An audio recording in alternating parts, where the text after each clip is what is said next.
It was a great connection. He was really authentic from the beginning. Um, it was just a great journey. I think all my friends were jealous about our relationship. Why is that? It just seemed so authentic.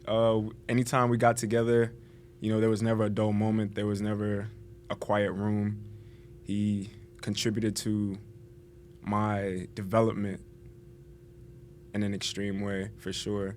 Before I met Paul, I didn't think a lot of things were possible. So he just gave me new perspective, for sure. I'm from a small borough in Miami called Little Haiti. It's like a large influx of Haitian immigrants, and both of my parents are Haitian immigrants.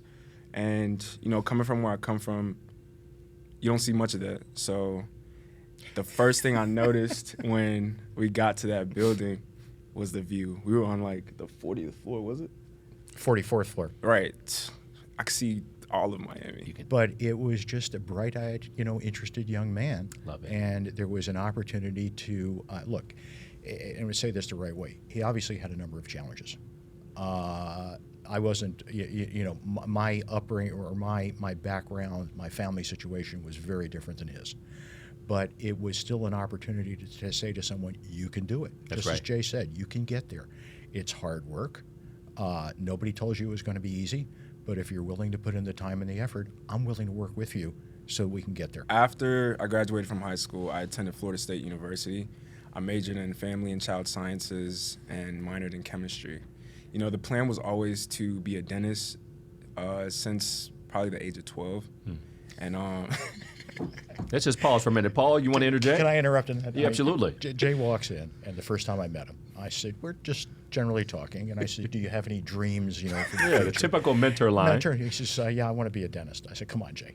No 16-year-old boy wants to be a dentist. I said, But it was a 12, he said. well, I Right, didn't know. of course. But I said, I met him at 16. I said, come on, you want to be a sports hero, you want to be a this, you want to be that. You just don't want to be a dentist. And he says to me, no, that's what I want to be. And to just the one, I'll brag about him because I was just blown away. This continued, and he came to me, I guess, somewhere in the spring. And he said, do you think you can help me get a job in a dentist's office?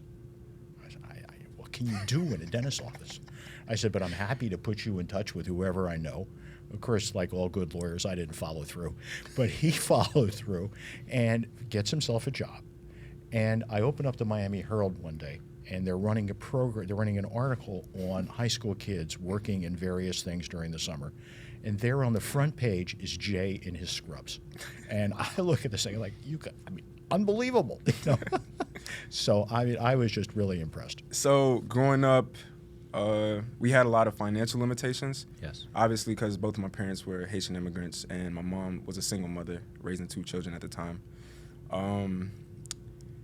She wasn't so.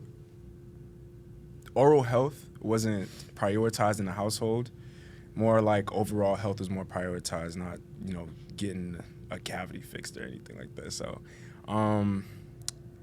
we couldn't afford to go to the dentist, but I had bad teeth. Loved candy. I loved candy.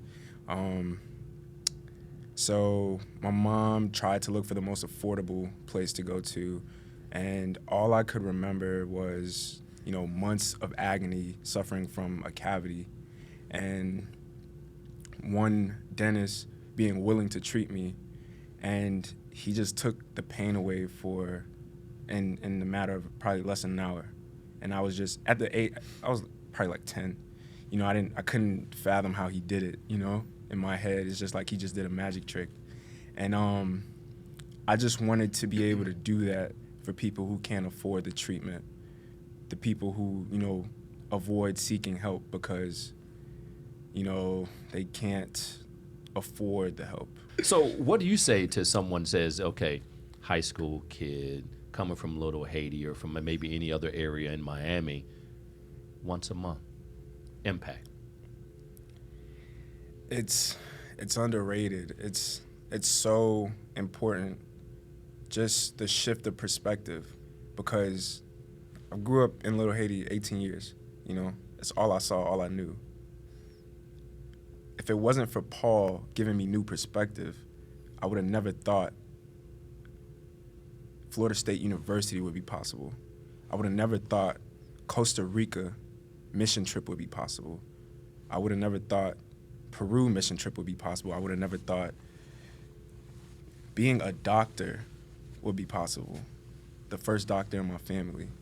You know, just being in those tall buildings, those large offices, speaking to people who've put in the work and knows what it takes. It shifts your mindset. It does wonders. Little do they know, it does wonders so much. It's better than watching a motivational video, you know? So I just think that they should never sleep on Big Brothers Big Sisters and, you know, expand it as much as they can, because these inner city boys and girls need the people who are willing to take them under their wing. And that's what I'm most grateful for, is Paul was always willing, you know, to shut the door on his life and enter mine, you know.